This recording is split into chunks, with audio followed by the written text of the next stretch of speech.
Hello guys, magandang araw po sa inyo guys. Ngayon po ay Sunday, kaya nandito lang po kami ngayon sa aming hotel room ng aking partner na si Elmer. Ayan po siya guys, oh. Ayan, so wala kami magawa. Nood lang ng TV tsaka cellphone, yan lang yung ginagawa namin ngayon. Dahil nga Sunday, pag Sunday po kasi walang mga offices, so wala rin kaming makakausap sa mga location na pupuntahan namin. Kaya bukas na kami lalakad guys. Ngayon medyo magbumuni-muni, pahinga muna kami. Ayun, dito kukulong lang sa kwarto. Okay. Yan, overlooking ang Baguio. Ayan guys, ang ganda ng view. Nakakalungkot. At tahimik na tahimik dahil linggo. Papahinga karamihan ng mga tao ngayon guys. Yan ngayon ang Sunday ng Baguio. Yan, mamaya siguro guys baka lalabas kami, no? Tignan natin kung saan kami dadalhin ng aming mga paabot mamaya. At kami rin naman ay kakain din naman sa labas. So yun guys, medyo tahimik ang araw namin ngayon. Malungkot dito lang sa loob ng hotel. So yun guys, sama-sama pa rin tayo. Mamaya, tingnan natin guys kung saan tayo lalakad, kung saan tayo pupunta. Ayan guys, nasa labas na po tayo ngayon guys. Hanap tayo ngayon ng makakainan natin. Tara, sabahan nyo kami guys. Ikot tayo sa gabi dito sa Baguio City. Ayan, ito po ang Baguio paggabi. Yan po ang city light niya, oh.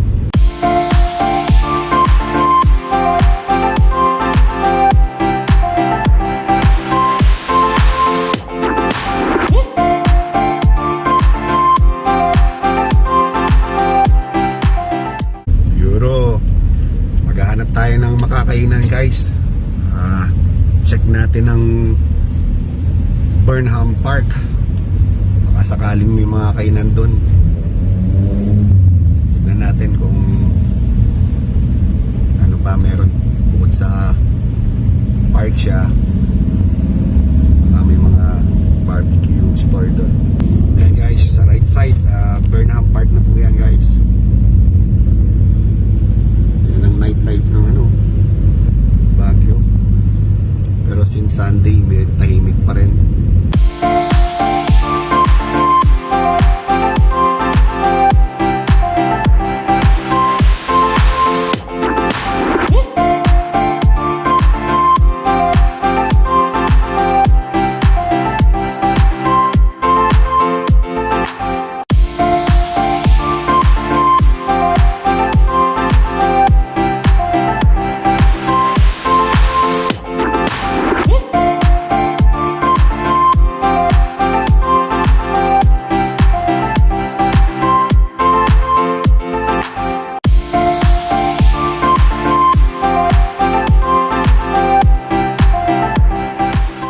Guys, nandito na kami ngayon sa Burnham Park.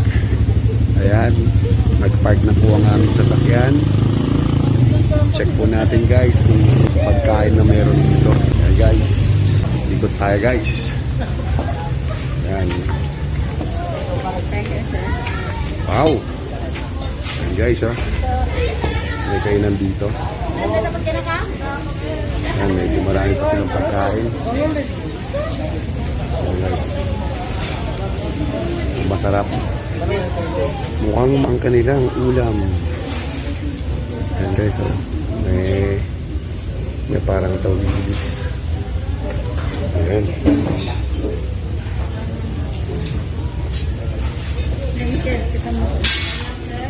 Ayan. Guys, dalawa na lang yung customer. Ayan guys, punta tayo dito sa kabilang pwesto. Ayan guys, dami lang nihaw. Ano meron? Wow, dami. Yan daw, pinikpikan yan? Pinikpikan daw manok. Pinikpikan. Sige. Pinikpikan manok. Ano pa ba meron? Bicol Express. Balunan. Dinardaraan. Dinuguan. Guys, ang dinardaraan sa Tagalog nun ay dinuguan. Ilocano yung dinardaraan. Ayun, may gulay din, no? Talbos po ng sayote. Talbos ng sayote. Linggo. Munggo. Ito, sir. Labong. Labong. Karamihan, Ilocano dishes, ha. Daming pagpipilian. Medyo malilito ko nga lang kung ano pipiliin mo. Anong... Gusto mo sir? Ha? Sir, pinapaitan. Ako, sige. Subukan ko yung ano, yung pinikpikan. Pinikpikan. Ayan guys, tikman natin yung pinikpikan, experience natin. Sa tagal naming nandito guys, ngayon lang kami nakakita ng ano, ng pinikpikan. Isang pinikpikan. Kaya namin hinahanap yung ano yung ulam na pinikpikan. Ayan, nakahanap din kami sa wakas. Tara, experience natin guys. Guys, naka-ready na yung ating pagkain. Experience natin guys, pinikpikan ng bago. Kaya guys, napansin nyo, naka-jacket ako. Kahit summer. Alam na kung bakit. Medyo malamig pa rin sa Baguio kahit gabi. Lalo na sa gabi. Kahit araw, medyo malamig ng konti. O yan guys, tara, kain tayo. Yan guys, kain tayo. Dito sa gilid ng Burnham Park. Maraming mga kainan pala dito, no? Oh, Ronnie. Pinikpikan. Hindi mo. Native yan natin? Opo. Ay, hindi. Hindi. Hindi na. Kasi yung ano talaga na pinikpikan, yung original talaga, ano siya, native, no? Pero ang style nito pagkaluto ate, pinikpikan. O kasi sunog yung balat, eh, oh. Sinusunog nila, eh. Bino-blowtorch nila. Kaya malasa. Guys, kain tayo. Pinikpikan ng Ilocano.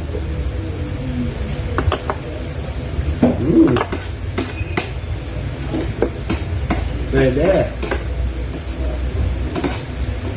Malinamnam. Mas malasa siya guys sa kaysa sa tinola. Kasi nga, may technique yung mga taga-Baguio kung paano lutuin yung yung pinikpikan na mas nagiging malasa siya. Kakaiba. Sarap nga. Kasi sa tinola ng Maynila, no?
Malasa nga to sir, oh. Malasa din, no? Oo. Iba ang lasa niya guys. Kasi nga, sinusunog yung balahibo at yung balat ng manok. Masarap din to pagka pato. Pato. Pwede rin yata ito, patitik eh. Itik yan. Ito yung parang exotic dish ng Ilocano. Burot. Baguio. Isa sa mga exotic dish nila. Ayan. Sana nag-enjoy kayo guys sa pagsama sa amin sa aming pagkain dito sa labas. Yan. Dito sa may gilid ng Burnham Park. At kami naman po ay nag-enjoy kahit paano. Magkita-kita po tayo bukas guys. Salamat po.